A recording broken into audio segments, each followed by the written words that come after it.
इस वीडियो में हम लोग क्रिस्टलों में अपूर्णता अथवा दोष को पढ़ेंगे। तो जैसा कि आपको मैं सब पहले समझा चुका हूँ कि क्रिस्टल में जो अवयवी कण होते हैं, धनायन या ऋणायन होते हैं, उनका अपना स्थान निश्चित होता है। जैसे NaCl क्रिस्टल देखा आपने, ZnS देखा, और उसके बाद CsCl देखा, कैल्शियम फ्लोराइड देखा, सोडियम ऑक्साइड देखा। तो सभी आयनों का जो स्थान होता है वो निश्चित होता है।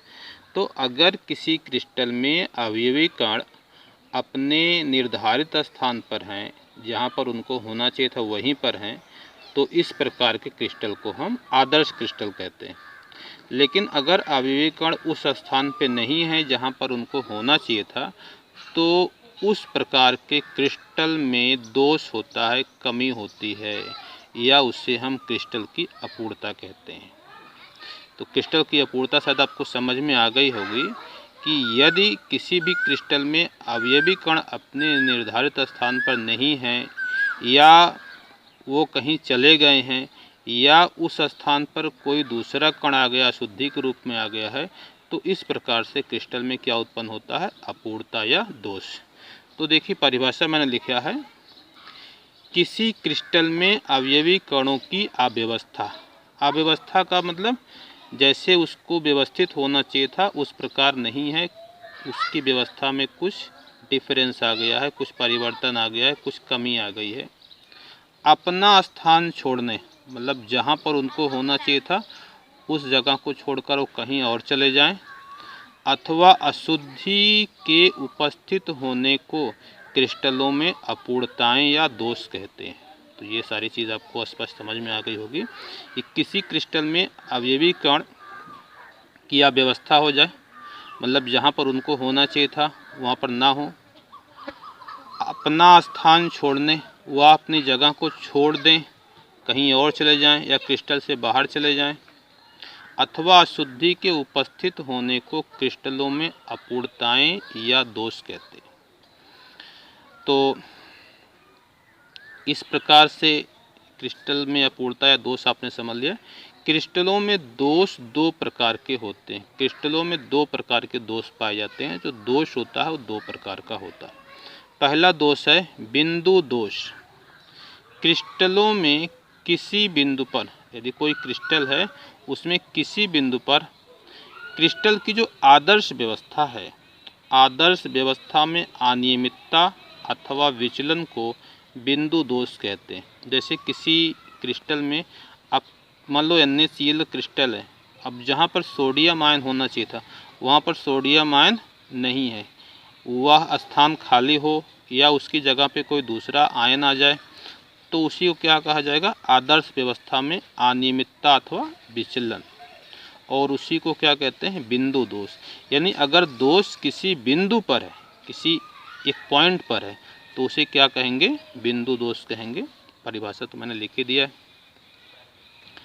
दूसरा दोष होता है रेखीय दोष। यदि किसी क्रिस्टल में जालक बिंदु की पूर्ण पंक्ति में दोष हो, यानी एक बिंदु पर दोष ना हो कि एक पूरी लाइन में दोष हो, पूरी लाइन के कण अपने स्थान से गायब हों, या पूरी लाइन में जिस कण को रहना चाहिए था उस कण की जगह पे दूसरा कोई कण आ जाए, तो इस प्रकार के दोष को क्या कहेंगे? रेखीय दोष। यदि किसी क्रिस्टल में जालक बिंदु की पूर्ण पंक्ति में दोष हो तो इसे रेखीय दोष कहते हैं। पूरी की पूरी पंक्ति में, एक बिंदु पर नहीं, एक पूरी लाइन की लाइन जो है, जो कण होना चाहिए था वो कण ना हो, उसकी जगह पे दूसरा कण आ जाए, या कुछ और उस क्रिस्टल में कमी आ जाए, तो उसे क्या कहेंगे? रेखीय दोष। मतलब जो भी डिस्टरबेंस हो वो पूरी की पूरी पंक्ति में हो, तो उसे रेखीय दोष कहेंगे। लेकिन हमें रेखीय दोष को नहीं पढ़ना है, हमें इस चैप्टर में केवल बिंदु दोष को पढ़ना है। तो बिंदु दोष के प्रकार, बिंदु दोष दो प्रकार के होते हैं, स्टाइकियोमेट्री या रस समीकरण मिति दोष। स्टाइकियोमेट्री या रस समीकरण मिति दोष क्या होता है? रस समीकरण मिति, ये टॉपिक जो है मैंने 11 में जो पहला चैप्टर था रसायन विज्ञान की मूल अवधारणा, वहाँ पर मैंने बताया था रस समीकरण मिति क्या होती है, लेकिन अभी मैं इसको दोबारा समझा दे रहा हूँ। देखिए जैसे NaCl का क्रिस्टल होता है तो NaCl के क्रिस्टल में एक एका कोष्ठिका में 4 सोडियम आयन होते हैं, 4 क्लोराइड आयन होते हैं। तो NaCl की रस समीकरण मिति क्या है? अगर उसका हम अनुपात लेंगे तो 1 सोडियम के साथ 1 क्लोराइड आयन है, 4 सोडियम 4 क्लोराइड, तो अनुपात देखिए 1 सोडियम और 1 क्लोराइड है। तो अगर मान लीजिए कि NaCl के क्रिस्टल से 1 सोडियम आयन निकल जाए और 1 क्लोराइड आयन निकल जाए, तो कितने सोडियम आयन बचेंगे? 3। क्लोराइड आयन कितने बचेंगे? 3। अनुपात वही है, अनुपात क्या है? फिर भी सोडियम 3 क्लोराइड 3, तो अनुपात क्या है? 1 और 1 का है। तो रस समीकरण मिति क्या होती है? धनायन और ऋणायन का अनुपात होता है। किसी क्रिस्टल में वह दोष जिसमें दोष उत्पन्न होने के बाद क्रिस्टल में धनायनों तथा ऋणायनों का अनुपात यौगिक के अणु सूत्र के अनुरूप होता है, स्टाइक्योमेट्री या रस समीकरण मिति दोष कहलाता है। जैसे अभी मैंने NaCl एग्जाम्पल लेके समझाया था, NaCl का जो अणु सूत्र है वो क्या है? NaCl, 1 sodium 1 chloride, 1 sodium ion 1 chloride ion, यानी उसमें दोष तो उत्पन्न हो लेकिन क्रिस्टल में जो सोडियम और क्लोराइड आयन का अनुपात है वह 1:1 ही बना हो। तो अगर किसी भी क्रिस्टल में दोष उत्पन्न होने के बाद उसमें जो धनायन और ऋणायन का जो अनुपात है उसके अणुसूत्र के अनुरूप हो, तो इस प्रकार के दोष को क्या कहेंगे? रस समीकरण मिति दोष कहते हैं। यह दोष 4 प्रकार का होता है। रस समीकरण मिति दोष कितने प्रकार का होता है? 4 प्रकार का होता है। पहला उसमें दो रस समीकरण मिति का जो पहला दोष है उसे कहते हैं रिक्तिका दोष। तो रिक्तिका दोष क्या है? रिक्तिका का मतलब होता है खाली स्थान। पहले मैं इसकी डिफिनीशन पढ़ दे रहा हूँ फिर समझाऊंगा। जब किसी क्रिस्टल में जालक बिंदु रिक्त हो जाते हैं, जालक बिंदु का मतलब जहाँ पर अवयवी कण होना चाहिए था, अगर उसको हम एक बिंदु से देखा तो उसे क्या कहते हैं? जालक बिंदु कहते हैं। अब वो जगह क्या हो जाए? खाली हो जाए, अर्थात अवयवी कण निर्धारित स्थान से बाहर निकल जाते हैं, तो इस प्रकार उत्पन्न दोष को रिक्तिका दोष कहते हैं। यानी क्रिस्टल में जहाँ पर अवयवी कण होना चाहिए था वहाँ से कण क्या हो जाए? अपनी जगह से क्रिस्टल को छोड़कर बाहर चले जाएं, तो इस दोष को क्या कहेंगे? रिक्तिका दोष। इस दोष में क्रिस्टल का घनत्व तो कम हो जाता है। यह दोष आयनिक क्रिस्टलों में पाया जाता है। देखिए मैंने एक फिगर बना के यहाँ समझाने की कोशिश किया है।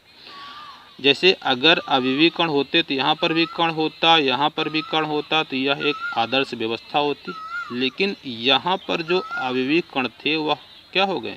अपने स्थान से बाहर चले गए। यहाँ का भी अवयवी कण अपने स्थान से बाहर चला गया, तो ये जगह क्या हो गई? खाली हो गई। इस प्रकार के दोष को क्या कहेंगे? रिक्तिका दोष कहेंगे।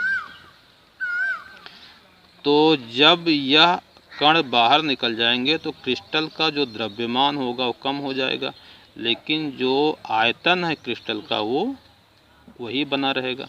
तो अगर द्रव्यमान कम हो जाएगा तो घनत्व बराबर क्या होता है? घनत्व बराबर होता है द्रव्यमान बटे आयतन। कण के निकलने से द्रव्यमान अगर कम हुआ है, आयतन उतना ही बना है, तो घनत्व क्या हो जाएगा? कम हो जाएगा।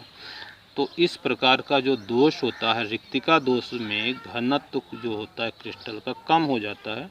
और यह किस प्रकार क्रिस्टल में पाया जाता है? आयनिक, मतलब जिसमें आयन ना हो, इस प्रकार क्रिस्टल में ये दोष पाया जाता है। दूसरा जो दोष है रस समीकरण मिति का दूसरे प्रकार का जो दोष है वह है अंतराकाशी दोष। जब क्रिस्टल में अवयवी कण अंतराकाशी स्थान में चले जाते हैं तो इस प्रकार के दोष को अंतराकाशी दोष कहते हैं। मतलब जहाँ पर कण होना चाहिए था वहाँ पर तो कण है ही हैं, अपनी अपनी व्यवस्था में कण हैं। ये जो कणों के बीच खाली स्थान इसको अंतराकाश कहते हैं। इसमें कुछ अतिरिक्त कण आ जाते हैं, अतिरिक्त अवयवी कण आ जाते हैं, तो इस प्रकार के दोष को क्या कहेंगे? अंतराकाशी दोष कहेंगे। यहाँ पर भी देखिए अतिरिक्त कण आ गया है, इसको थोड़ा मैंने रेड से दिखा दिया है। तो इस प्रकार इस दोष में क्रिस्टल का घनत्व बढ़ जाता है। घनत्व क्यों बढ़ेगा?